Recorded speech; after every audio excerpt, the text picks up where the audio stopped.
Hello, Abby here again with the Royal Armouries education team, and today on our Home Learners Hub we are going to continue with part 2 of our saga about Beowulf. But remember, we were looking at the pioneer helmet and we need to figure out what animal it is on top and why it is there. So let's get ready.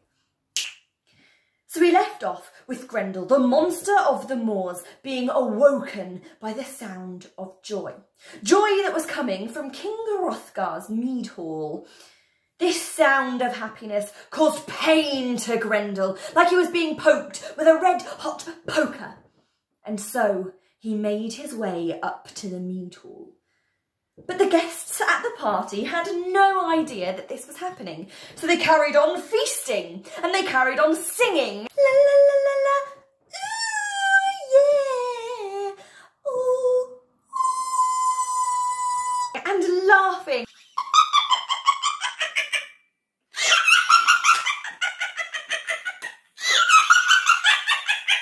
And toasting, wassail, wassail, wassail, until eventually they grew so tired that they couldn't help but fall asleep.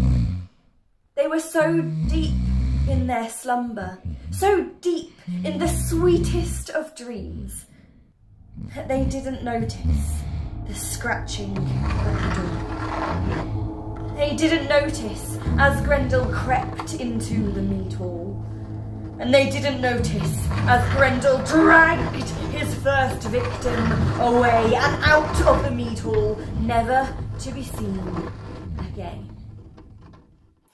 As the sun rose, the guests awoke. Come on, big stretch everyone. And they noticed what had happened. A monster most foul had killed their friend. Now the king, he wouldn't stand for it, so he sent out warriors to try and slay the Grendel monster. But each time they came back empty-handed, for no weapon could harm Grendel. Can I get a dun dun dun dun dun dun? With a heavy heart, King Hrothgar decided to close the mead hall. Sad faces, please. And nobody in that kingdom dare laugh. Nobody dare giggle. Nobody even dare to smile. Even you. And this went on for 12 long winters.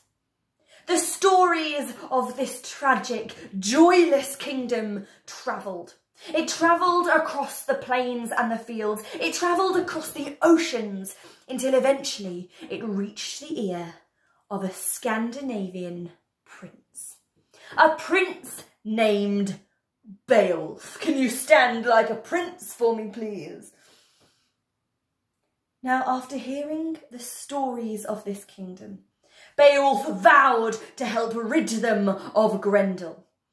He gathered up his finest warriors, his armour, his helmet that had the symbol of Frigg on its crest. They jumped into a boat and they sailed across the sea to help King Hrothgar. And we shall leave our story there for now.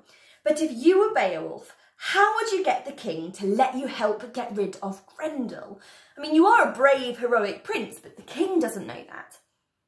Perhaps you could write a speech to give to King Hrothgar. Use lots of descriptive and persuasive language. You could even film yourself performing this speech to the people in your home. But do send me some. I would really like to see them. You can do that using the links just here. And I'll see you again soon for the third and final instalment of our Beowulf saga.